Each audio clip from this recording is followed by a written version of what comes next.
गडकिल्ले पर्यावरण पुरातत्व वारसा संवर्धनात गेल्या 24 वर्षापासून कार्यरत असणाऱ्या सह्याद्री गिरिभ्रमण संस्थेच्या रौप्य महोत्सवी वर्षानिमित्ताने विजयदशमीपासून पुढील वर्षभर विविध कार्यक्रमांचे आयोजन करण्यात आले।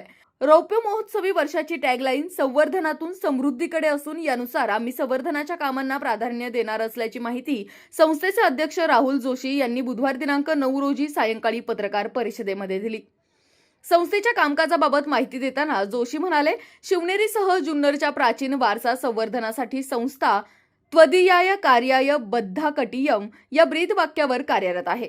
विजयादशमीला शनिवार दिनांक 12 रोजी शिवाई देवीच्या मंदिरात रौप्य महोत्सवी लोगोच्या प्रकाशनाने विविध कार्यक्रमांचा शुभारंभ होणार आहे। संस्थेने गेल्या 24 वर्षात शिवनेरी संवर्धन प्रकल्पात शासकीय विभागांसोबत समन्वयाने काम केले आहे। यामध्ये प्रामुख्याने संस्थेच्या संकल्पनेतून जुन्नर वन विभाग आणि जैन ठिबकच्या सामाजिक दायित्वातून शिवाई देवराई उभारण्यात आली आहे। या देवराईचे लोकार्पण मुख्यमंत्री एकनाथ शिंदे यांनी शिवजयंतीला करून देवराई किल्ले संवर्धनासाठी आदर्श ठरेल असा विश्वास व्यक्त करत संस्थेच्या कामाचा गौरव केलाय। तसेच शिवनेरीवरील अंबरखाना संग्रहालय, जुन्नर पुरातत्वीय संग्रहालय संस्थेच्या संकल्पनेतून साकारण्यात आले आहे। यासाठी अनुक्रमे 1.5 कोटी आणि 1 कोटी रुपयांचा निधी शासनाने उपलब्ध करून दिलाय। तसेच संस्थेच्या वतीने गडकिल्ले पर्यावरण आणि पुरातत्व वारसा या विषयांसाठी विशेष सह्याद्री ग्रंथालय देखील उभारले आहे।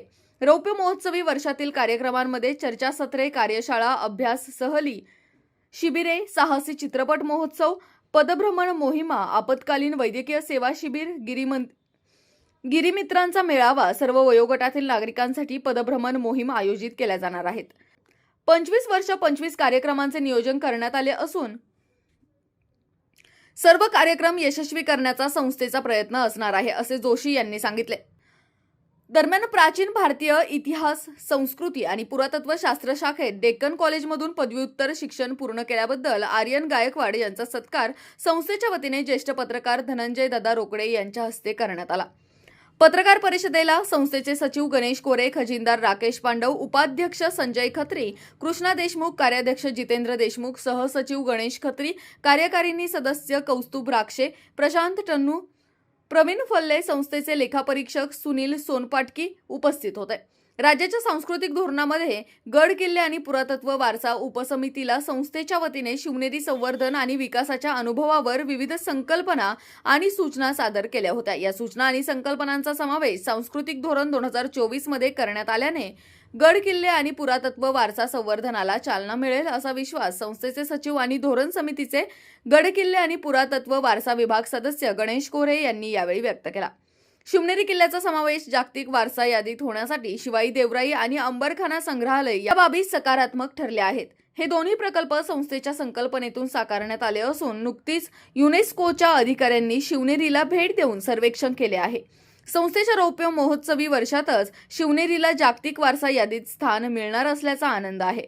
गेल्या 22 वर्षापासून शिवनेरी संवर्धन आणि विकास आराखड्यामुळे किल्ले संवर्धनाचा शिवनेरी हा पॅटर्न झाला आहे। शिवनेरीप्रमाणे राज्यातील विविध किल्ल्यांच्या संवर्धनासाठी स्वतंत्र महामंडळ असावे ही मागणी सर्वप्रथम शासनाकडे संस्थेने केली। या मागणीचा सविस्तर मसुदा 2006 मध्ये राज्य शासनाला सादर केला। सरकारांकडे याबाबत पाठपुरावा केला, मात्र शासन पातळीवर केवळ आश्वासने मिळाली आणि अद्याप महामंडळ स्थापन झाले नसल्याची नाराजी अध्यक्ष जोशी यांनी पत्रकार परिषदेमध्ये व्यक्त केली। किल्ले बनवा स्पर्धा पूर्वी छोट्या रीतीने 1999-98 साल जर आपण बघितलं तर त्याच्या अनुषंगाने किल्ले बनवा घरापुरत्या मर्यादित होत्या। त्या खऱ्या अर्थाने आपण त्या स्पर्धात्मक आणि मुलांच्या कलागुणांना वाव देण्यासाठी जर आपण प्लॅटफॉर्म तिथं तयार केला आणि आपल्या स्पर्धा भरवायला सुरुवात केली आणि त्यावेळी आपण सुरेंद्र चव्हाण यांना पहिल्या याला आणलं होतं आणि खूप छान तो इव्हेंट झाला होता। तर त्याचं फलित असं होतं की त्याच्यानंतर जुन्नरमध्ये किल्ले बनवा स्पर्धा हे सुरू झाल्या। विविध ठिकाणी विविध लोकांनी एकत्र येऊन किल्ले बनवा स्पर्धाही आयोजित केल्या आणि मुलांनी सुद्धा अतिशय वेगवेगळ्या पद्धतीचे किल्ले अतिशय अप्रतिम बनवले। पर्यावरण व इतिहास आणि गड किल्ल्यांची माहिती व्हावी याच्यासाठी आपण एक संस्था उभी करावी अशा मानसिकतेने एक या विचाराची लोक एकत्र येऊन या संस्थेची स्थापना। तर थोडक्यात मी जो काही आपला रौप्य महोत्सवी वर्ष जो आपण करणार आहोत किंवा आतापर्यंत संस्थेचे काही काही उपक्रम झालेले आहेत त्याचे जे थोडंसं आम्ही जे प्रश्न तयार केलेली तुमच्या पुढे वाचून दाखवतो. कार्याय बद्ध्याय कटियम, तुझ्या कार्यासाठी आम्ही कटिबद्ध आहोत या ब्रीद वाक्याची प्रेरणा घेत आम्ही कार्यरत असून रौप्य महोत्सवी वर्षाची थीम संवर्धनातून समृद्धीकडे ही आहे. भविष्यात पारंपरिक शिक्षणापेक्षा निसर्ग शिक्षणाचे महत्त्व वाढणार आहे. हे ध्यानात घेऊन लहानपणापासून विद्यार्थ्यांना इतिहास, भूगोल, निसर्ग, पर्यावरण, पुरातत्व, वारसा याचे शिक्षण मिळावे आणि आपल्या निसर्ग, पर्यावरण, इतिहास आणि पुरातत्व वारशाप्रती संवेदनशील पिढी तयार व्हावी या उद्देशाने संस्थेच्या वतीने विविध उपक्रम राबवले. संस्थेचे उपाध्यक्ष संजय खत्री, संस्थेचे कार्याध्यक्ष जितेंद्र आडणे देशमुख, संस्थेचे सहसचिव गणेश खत्री आहेत, संस्थेचे उपाध्यक्ष दुसरे उपाध्यक्ष कृष्णा देशमुख आहेत.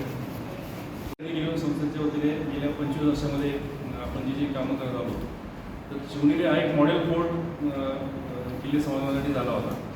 तर जेव्हा आम्ही राज्य संस्थेचे सातत्याने जो काय पत्रावर केला होता तर त्या पत्रावाला शासनाने काय सकारात्मक प्रतिसाद देत संस्थेच्या कामाची दखल घेत शासनाने राज्याच्या सांस्कृतिक धोरण पुनर्विलोकन समिती आता जी 2024 स्थापन केली होती. तर राज्याचं सांस्कृतिक धोरण करायचं होतं तर त्यासाठी गडकिल्ले आणि पुरातत्व वारसा ही उपसमिती केली होती.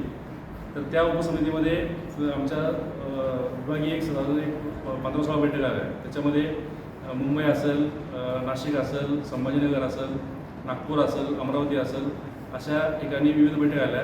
विविध जिल्ह्यातील विविध विभागातील सर्व गिर्यारोहण आणि गिरीभ्रमण क्षेत्रातील सर्व लोकांशी आम्ही चर्चा करून एक समग्र मसुदा आणि जे आपण राज्यासमोर सादर केला होता त्याच्यामध्ये सह्याद्री संस्थेच्या विविध पदाधिकाऱ्यांशी सातत्याने बोलून हा मसुदा सादर केला होता.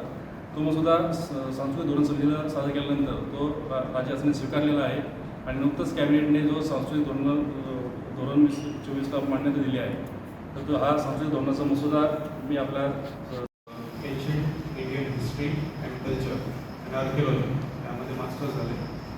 माझा रिसर्च थेसिस होता मानमोडीचा केव इन्स्क्रिप्शन्स होता, केव नंबर 26वाला. तिथे 11 इन्स्क्रिप्शन्स आहेत. त्याचा सोशिओ इकॉनॉमिक स्टडी झाला आहे माझा आणि जुन्नरच्या सर्व केव क्लस्टरवरती माझा स्टडी आहे.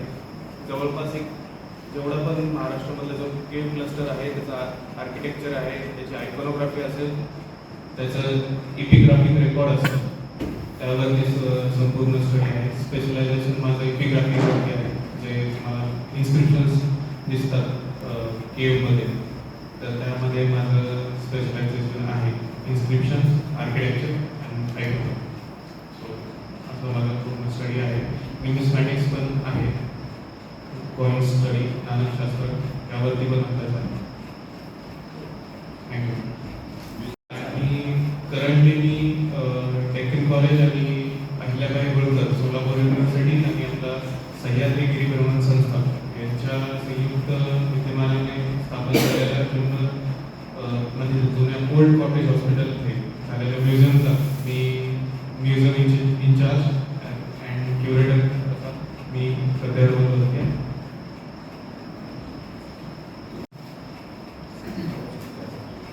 जवळपास रोजचे आपल्याकडे 10-12 पर्यटक येतात आणि सांगताना वाईट वाटतं पण जुन्नरमधला एकही नसतो.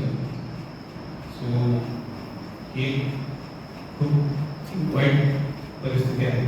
जुन्नरमधल्या लोकांना माहीत नाही आणि जेव्हा पण ते लोक येतात ते आमच्याकडे कंप्लेंट घेऊन येतात आणि आपल्याकडे जे रजिस्टर आहे आपण त्यांचं रजिस्टर मेंटेन करतो, त्यांचं रिव्ह्यूज घेतो म्युझियमबद्दलचे.